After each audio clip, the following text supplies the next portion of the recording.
What's up, I'm Troubleshoot. In the super quick guide, I'll be showing you how to complete Turnabout in Arc Raiders. For this, we'll need to go to the North Trench Tower, locate and upload the files to Celeste. Let's go ahead and do it. This quest does give you a spaceport Trench Tower key. Make absolutely sure that you have an augment that has at least one safe pocket, and you place the Trench Tower key inside your safe pocket for safekeeping. So there you go, spaceport Trench Tower key. If you happen to lose this, you can of course loot containers like drawers, cupboards, lockers, etc. on any map really, and you've got a chance of getting this as well as every other key in the game. So without further ado, let's get to spaceport. Spawning in, what you want to do is find your way towards the trench towers all the way at the far northeast side of the map. Now you can actually open either tower with this key, however the one that we need to go into is the North Trench Tower. Let's do it. Finding my way all the way across to the trench towers, as you can see, we'll be heading into the northern one, which is this one on the left. Essentially, you'll need to get to the top floor here and climb up those stairs. You can do so by climbing up here into this and then finding stairs halfway up. So for example, climbing up right over here from the trench over here, you'll be put onto the underground floor here, I suppose. You can find your way in, then up, and inside of this upper trench tower area, you should be able to find a door that leads up to the surface. Heading up here will expose you to the surroundings, but of course, we get access to the tower here.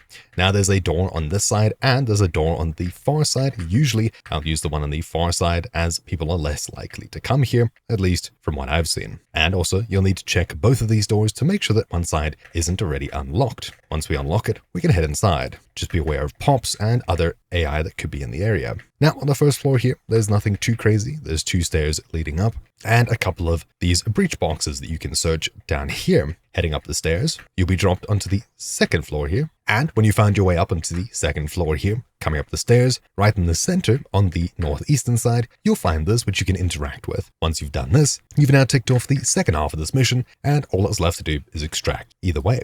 And just like that, you can handle the quest. So hopefully you found this video useful. Thank you for watching. My name's been Troubleshoot, and I'll see you all next time. Ciao.